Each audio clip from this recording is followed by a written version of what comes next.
जय हिंद दोस्तों। आप सभी का सिद्धार्थ सर यूट्यूब चैनल पर स्वागत है। तो देखिए, जो आज का जो वीडियो है बाल विकास का है और ये 24 तारीख का आपका जो आया हुआ पेपर है वर्ग 2 का, वहाँ से बाल विकास ये यानी कि आपका एमपी टेट से मैंने लिया है। तो ये जो वीडियो है UP TET, REET, Chhattisgarh TET, Madhya Pradesh TET के लिए बहुत ही महत्वपूर्ण है, क्योंकि व्यापम किस तरीके के क्वेश्चन देती है ये सारी चीज़ें आपको पता चलेगा। तो वीडियो को लास्ट तक देखिए और अपना स्कोर कार्ड ज़रूर शेयर करिए। तो जो न्यू है सब्सक्राइब कर लीजिए। जय। अब देखिए फ्रेंड्स, ये दो मैंने कहा था कि जो 24 फरवरी 2019 सुबह की शिफ्ट का ये पेपर है। तो देखिए यहाँ से शुरू करते हैं बाल विकास यानी कि चाइल्ड डेवलपमेंट। बहुत ही महत्वपूर्ण जो क्वेश्चन है, किस तरीके के एक अपन को एक पैटर्न का पता चलता है ताकि एग्ज़ाम में एक अच्छे नंबर आ सके। तो देखिए यहाँ से जो पहला जो क्वेश्चन है, क्लेस्ट्रोफोबिया संलग्न स्थानों का एक डर है, इसका एक उदाहरण है वैश्विक विकार में देरी, जुनूनी बाध्यकारी विकार, तनाव विकार, ऑटिज्म। तो देखिए जो क्लेस्ट्रोफोबिया जो संबंधित होता है, मैं आपको बताऊं ये तनाव विकार से संबंधित होता है। तो आंसर जो हो जाएगा आपका फर्स्ट आंसर हो जाए करेक्ट।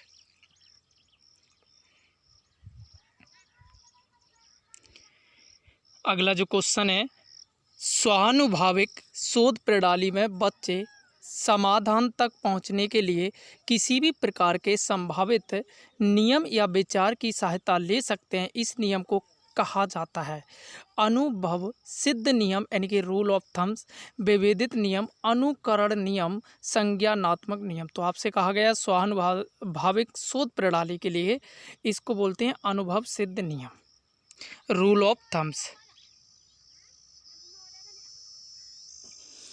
अगला क्वेश्चन है, निम्नलिखित में से कौन सा वैज्ञानिक प्रणाली का चरण नहीं है? प्रयोग, साक्षात्कार, पूर्वानुमान, अवलोकन। तो देखिए जो वैज्ञानिक जो प्रणाली का जो एक चरण नहीं है वो साक्षात्कार, वैज्ञानिक कोई संबंध नहीं है। तो आंसर जो हो जाएगा आपका थर्ड आंसर हो जाएगा करेक्ट। अगला क्वेश्चन है, जीन पियाजे के अनुसार डैश के दौरान बच्चों में अमूर्त तर्क और तर्क कौशल विकसित होता है।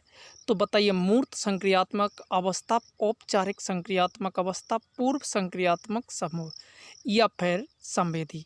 तो जीन पियाजे का जो तर्क है वो मूर्त संक्रियात्मक अवस्था से है। तो आंसर क्या हो जाएगा आपका? जो आंसर हो जाएगा फर्स्ट, सॉरी यहाँ से जो क्वेश्चन है, जो जीन पियाजे का जो मूर्त को न छोड़ते हुए औपचारिक संक्रियात्मक के दौरान बच्चों में अमूर्त तर्क और तर्क कौशल जो विकसित होता है, याद रखना वो औपचारिक संक्रियात्मक अवस्था ना कि मूर्त। तो याद रखना ये फर्स्ट गलत हो जाएगा आपका, second answer formal operation stage.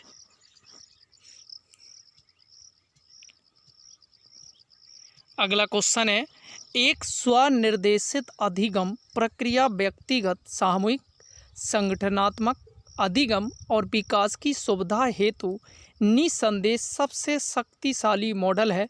इसका मतलब है कि अधिगमकर्ता डैश है, अधिगम की जिम्मेदारी लेता है और लक्ष्योन्मुखी बनाता है, दूसरों के साथ प्रतिस्पर्धा करता है, अच्छा परिणाम प्राप्त करता है, अधिगम का आनंद ले रहा है।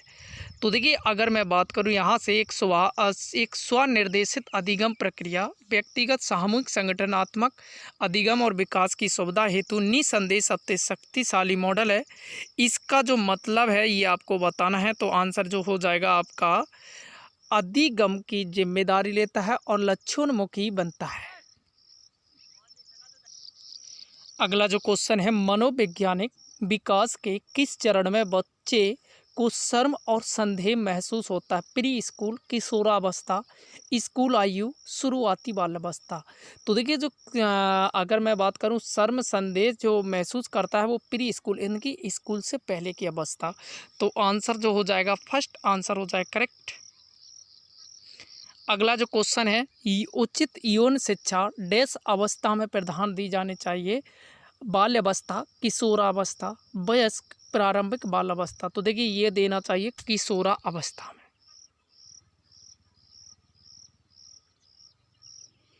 अगला क्वेश्चन है, महत्वपूर्ण अवधि की परिकल्पना डैश की द्वारा प्रस्तावित की गई? हेलेन केलर, नोम चॉम्स्की या ब्लूमफील्ड्स या एरिक लेनबर्ग।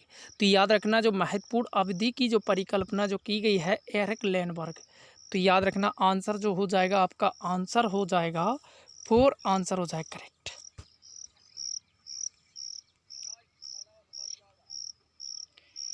अगला क्वेश्चन है बुद्धि लब्धि आईक्यू की अवधारणा का श्रेय किसे दिया जाता है? थियोडोर साइमन स्पीयरमैन, अल्फ्रेड बिने, विलियम स्टर्न। तो याद रखना विलियम स्टर्न को दिया जाता है। अगला क्वेश्चन है पियाजे के अनुसार बौद्धिक विकास दुनिया के अनुकूलन के माध्यम से होता है, यह किसके माध्यम से होता है? अवशोषण और सामंजन यानी कि एकोमोडेशन, संप्राप्ति और स्वतः सह संबंध, आत्मसातकरण और सामंजन या आत्मसातकरण पर्यानुकूलन। तो याद रखना आत्मसातकरण और सामंजन। 3rd आंसर हो जाएगा करेक्ट। तो फ्रेंड्स अपना स्कोर कार्ड ज़रूर सभी लोग शेयर करना। अगला जो क्वेश्चन है अल्बर्ट बांडुरा के अनुसार वह प्रक्रिया जो सूचना के अधिग्रहण संगठन उपयोग में शामिल होती है उसे डैश की प्रक्रिया कहा जाता है? संज्ञानात्मक, प्रभावी, स्वनियमन, प्रेरणा। याद रखना स्वनियमन। देखिए स्पष्ट आपके सिलेबस में बांडुरा पियाजे दिया गया है, इनके ज़रूर आपके क्वेश्चन आएंगे, तो आप ज़रूर इनके ऊपर ज़्यादा से ज़्यादा क्वेश्चन तैयार करिए।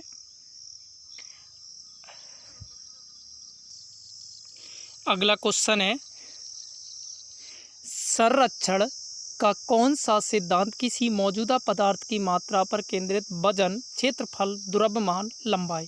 तो याद रखना ये जो मौजूदा जो पदार्थ पर केंद्रित होता है वो द्रव्यमान होता है, तो मास आंसर हो जाएगा आपका करेक्ट।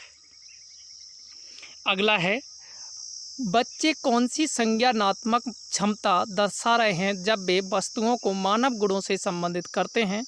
अहिम भाव, संरक्षण, जीववाद, वस्तु स्थायित्व। तो याद रखना जो वो मानव गुणों से दर्शा रहे हैं जीववाद याद रखना है, तो आंसर हो जाएगा आपका 3rd जो कि क्वेश्चन करेक्ट। अगला है कुछ बच्चे लंबे समय तक घर से दूर रहने के बाद भी घर से दूर होने पर अत्यधिक चिंता का अनुभव करते हैं, वे किससे पीड़ित हो सकते हैं? स्कूल फोबिया, सामाजिक चिंता, आचरण विकार, अलगाव की चिंता। तो सेपरेशन एंग्जायटी याद रखना आंसर जो हो जाएगा आपका 4 आंसर हो जाएगा करेक्ट।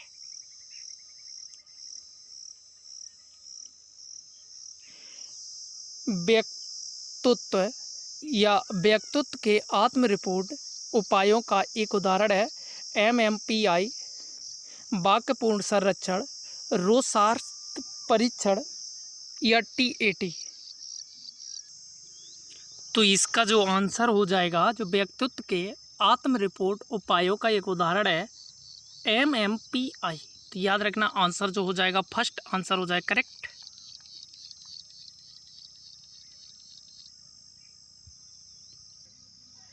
अगला क्वेश्चन है तीव्र मूड स्विंग निम्न का लक्षण है?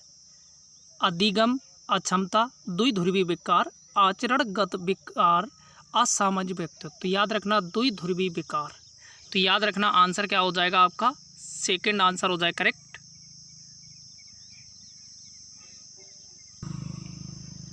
अगला क्वेश्चन है निम्नलिखित में से क्या एक शिक्षार्थी की परिपक्वता का सबसे अच्छा वर्णन करता है?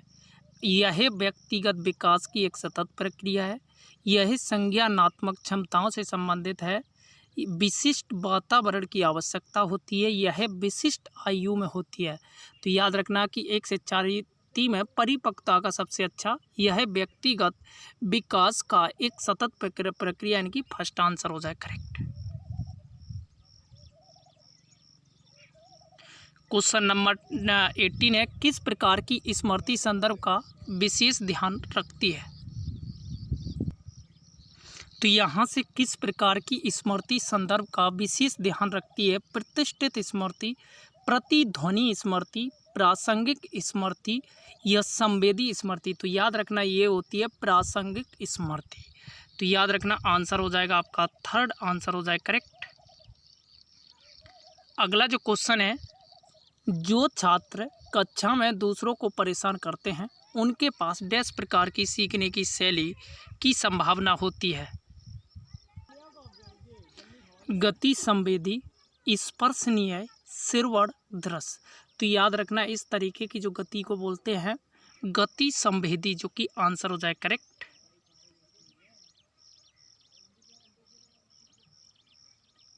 अगला क्वेश्चन है किसने स्मृति पर एक प्रयोग किया जिसमें बकवास शब्दांश सम्मिलित थे? Ebbinghaus, Atkinson, Posner, Calkins. तो याद रखना जो थे एबिंगहॉस, तो आंसर हो जाएगा फर्स्ट। तो फ्रेंड्स ये थे 20 क्वेश्चन। वीडियो अच्छा लगा है लाइक करिए, सब्सक्राइब, अपने दोस्त फ्रेंड को शेयर, स्कोर कार्ड जरूर शेयर करिए। Thank you.